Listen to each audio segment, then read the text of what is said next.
A very good afternoon to you. This is Tuesday's edition of Lunchtime News on MTV Sports, and reporting from here at the Newsfirst Centre in Colombo, I am Hizrina Hizbi. Let's start off with a look at your headlines. Missing Persons Commission to hand in interim report to President tomorrow. Gazette notice regarding the 19th Amendment to the Constitution published. Strike action initiated by container owners and drivers continues. Access to the port from Ingurukade Junction obstructed. Peradeniya University launches investigations into the landslides in Amadande Gama Bandaravela.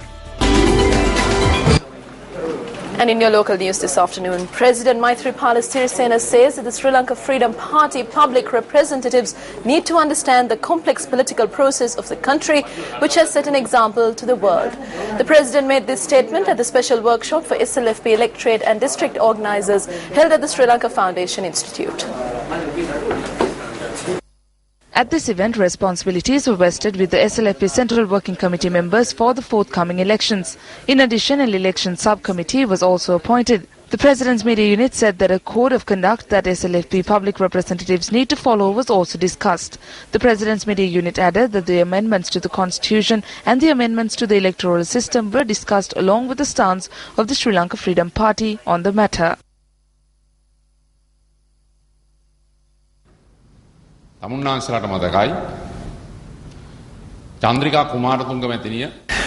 might recall when Chandrika Kumaratunga stepped down in 2005, Mahinda Rajapaksa became the president. Chandrika Kumaratunga handed over the party to Mahinda Rajapaksa. As I recall, after Chandrika Kumaratunga handed over the party to Mahinda Rajapaksa, she did not inquire as to the operations at the party were taking place.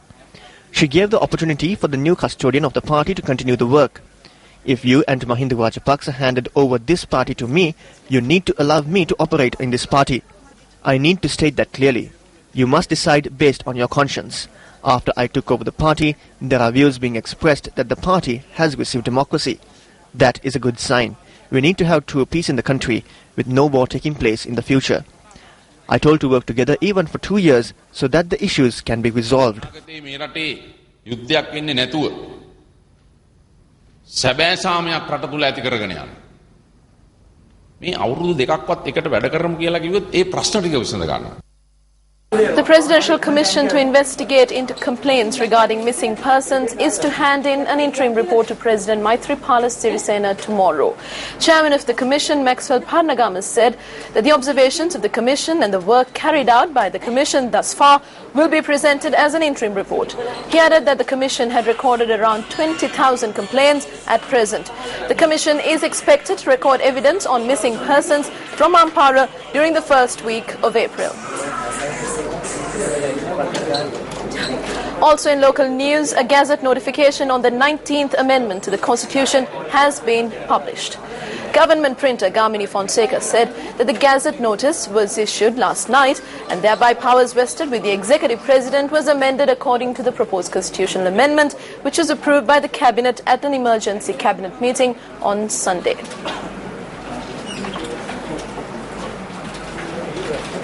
The University of Peradeniya has commenced investigations into the cave-in that occurred in the Galahitiyaya area in Amadande Gama Bandaravela. The Vice-Chancellor of the Geology Unit of the University, Professor Atula Senaratne, stated that the cave-in had occurred in close proximity to areas where limestones are abundant. The Vice-Chancellor stated that this is incidentally the first time in which such an occurrence had taken place in Bandaravela. He added that the measures are being taken to identify other such locations, and the Disaster Management Centre said that steps have been taken to evacuate 90 individuals from 23 families residing in the area. An area of 25 feet had thus caved in.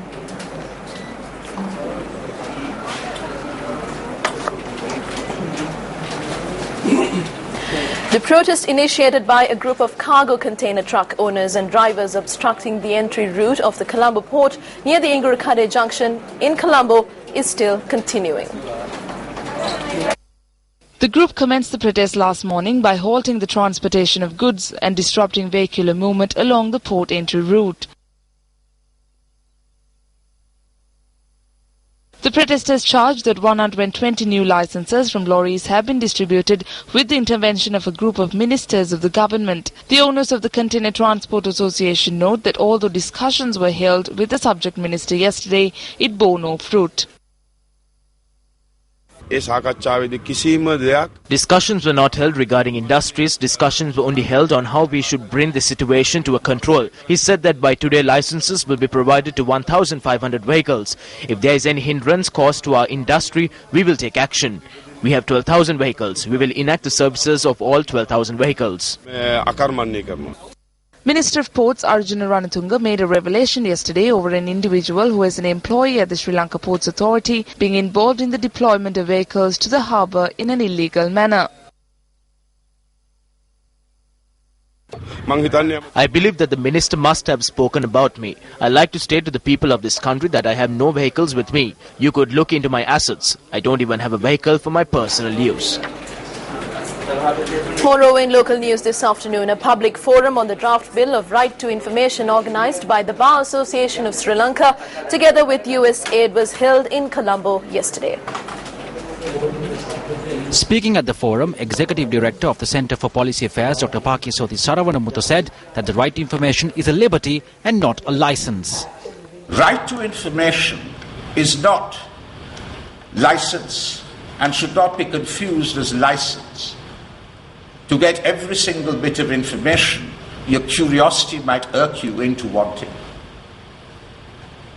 Right to information should not be used as a means by which governance and government is made more difficult, or in which officialdom is harassed by requests for information that are really quite irresponsible at the end of the day. It is liberty, not license. Also in news here at home, police have discovered a severed arm from a canal in Navala last night.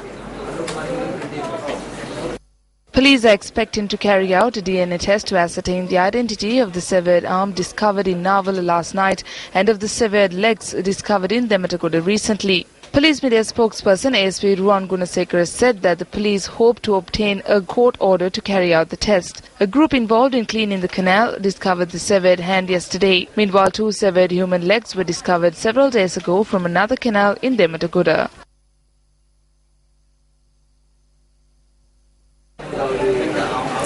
MKDS Gunawardana, the Minister of Lands, says there is a need for a national government.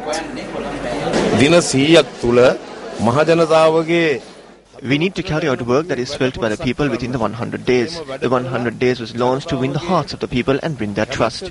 When there is representation from all the parties for the creation of a national government, there will be no issue. There will be no political revenge. There will be no injustice. We will create a program where anyone engaged in politics can live in cooperation in this country. Even the president commits murder, he cannot be taken to court because the law doesn't affect it. Such things have been removed and the Gazette was released last night. ඒ මුක්තිය ඒවා අයින් කරන්නට අදාළ gazette පත්‍රයේ ඊ රාත්‍රී නිකුත් කළා. The presentation of land deeds to 750 lands under 11 divisional secretariats in Kegol took place under the auspices of Minister MKDS Gunawardana. Gayantha Karunatilaka, the Minister of Mass Media, emphasises that the passing of the Right to Information Act will be expedited. The Minister made this statement at a programme held to raise awareness among the state officials of the Galle district and officials from the local government institutions. Ministers Gayantha Karunatilaka and Karujaya Surya were among those present at this event in Galle. We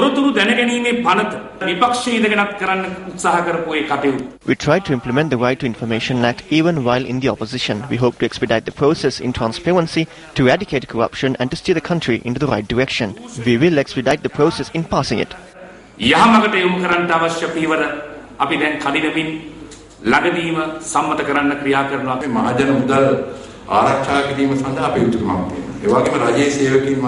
have a responsibility to protect the people's money. You are state employees. You too have such a responsibility. That is why the Right to Information Act is available in hundreds of countries in the world and is also accepted as a fundamental right by the United Nations. Therefore, every 5 rupees given for the construction of a bridge, house, port or any other government project can be looked into.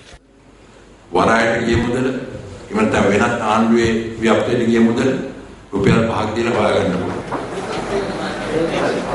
Also in local news, 8 police officers of the district raiding unit of the Chilaw Police Division have been interdicted.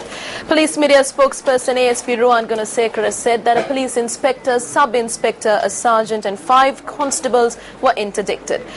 ASP Gunasekara said that the officers were interdicted on charges of negligence of duties during a raid carried out in the Dankotua area.